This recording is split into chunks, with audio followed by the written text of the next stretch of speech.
안녕하세요. 과수화상병 교육을 맡은 농촌지도사 김윤하입니다.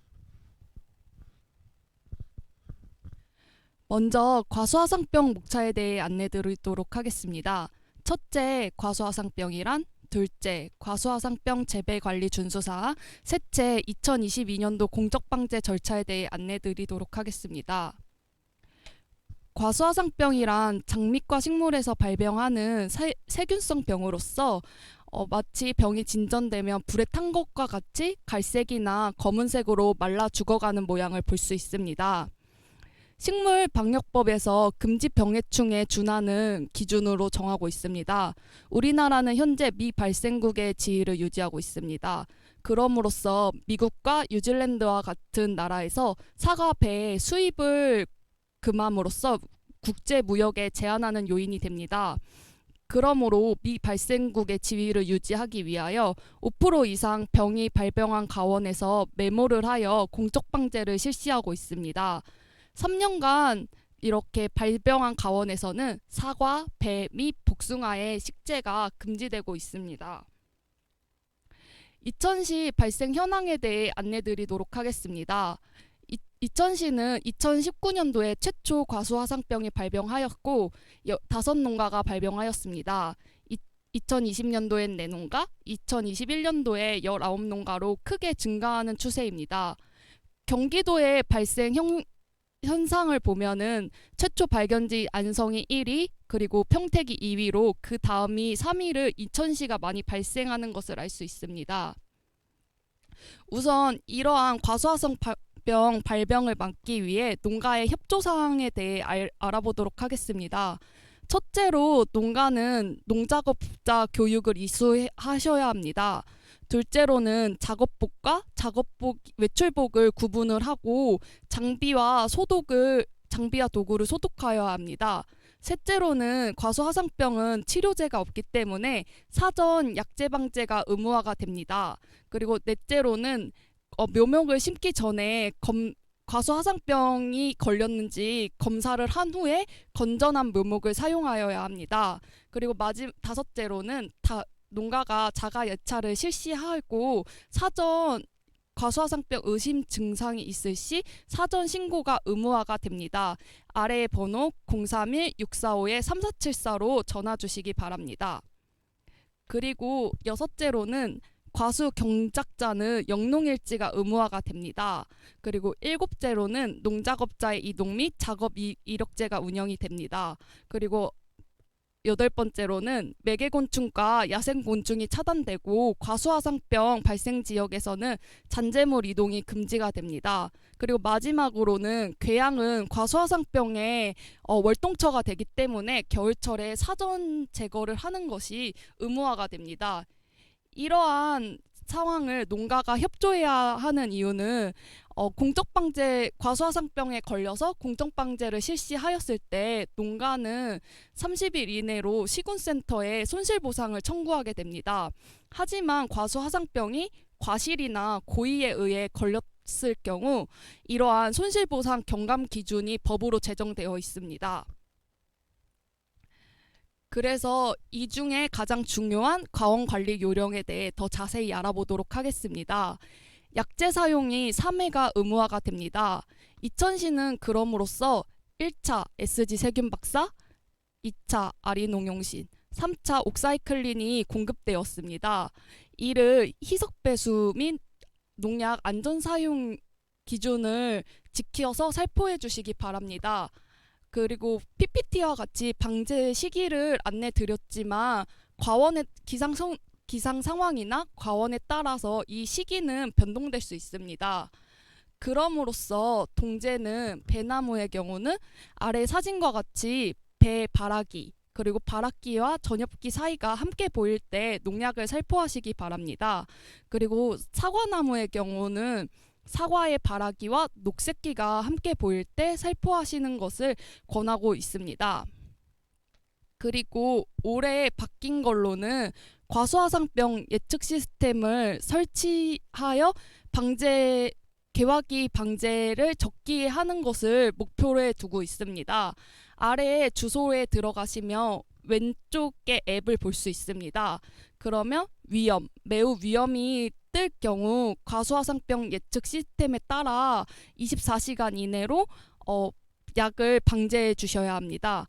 하지만 이러한 경보값이 뜨지 않았을 경우에도 중심화가 50%핀 후에 1차 살포해 주시고 그리고 5-7일 간격으로 2차 살포하시길 바랍니다. 그리고 이제 전정 도구에 의해서 과수화상병은 많이 없습니다. 그러므로 70% 알코올에 최소 90초 이상 침지를 하여서 이런 작업 도구를 소독해 주셔야 합니다. 그리고 가장 중요한 것은 작업 도구의 소독은 나무가 바뀔 때마다 실시를 해주셔야 합니다. 그리고 궤양이 있는 가지는 40에서 70cm 이상을 거리를 두고 겨울철에 제거를 해주셔야 합니다. 이제 공적 방제에 대해 안내 드리도록 하겠습니다. 예찰 및 의심 신고에 의해 의심주가 발견이 되면은 간이 검정을 시군센터에서 실시를 합니다. 이렇게 사진처럼 두 줄 양성이 뜰 경우 정밀 검정을 통해 진흥청에 정밀 검정을 의뢰를 합니다. 그리고 긴급 방제 명령이 내려오면 예찰단은 현장 조사를 합니다. 그리고 두 번째 사진과 같이 매몰 및 굴치가 이루어집니다. 그리고 이 매몰과 굴치 작업이 끝난 후 발굴금지 표지판이 설치가 되고 이 농가에는 3년간 사과와 배 및 기주식물이 식재가 금지가 됩니다. 그리고 30일 이내로 농가는 손실보상금을 시군센터에 하게 되어 있습니다. 이러한 손실보상을 청구할 때 과수원자는 이제 그 영농일지를 기록을 하여서 이 과수화상병이 고의로 걸리지 않았다는 것을 증명을 해야 됩니다. 예를 들어 약 살포 시기나 전정 시기를 작업 일지를 보여주셔야 합니다. 대표적으로 이러한 약재 살포 빈 봉지를 가지고 있어야 하고 그럼으로써 약 봉지를 방제 후에 2023년 5월까지 보관하는 것을 권장해 드리고 있습니다. 이제 과수화상병에 대해 더 자세히 알아보도록 하겠습니다. 과수화상병은 인위적인 경로로는 묘목과 작업도구 그리고 작업자에 의해 옮을 수 있습니다. 그리고 자연적으로는 벌과 파리 그리고 비바람에 의해 감염이 될 수 있습니다. 이런 인위적 경로에 의한 이천시의 감염 경로를 보면 2019년도에 안성시의 동일경작자 및 적과 작업팀에 의해 감염된 사례가 있고 자연적 경로로 보면은 2021년도에 장호원 지역에서 18개소가 동시다발적으로 과수화상병이 발병하였습니다. 이제 과수화상병 병징을 알아보면은 이 사진과 같은 궤양 증상이 대표적입니다. 이러한 궤양 증상이 진전이 되면은 세균성 즈백이 나옵니다. 이 즈백을 통해서 과수화상병이 많이 전파가 됩니다.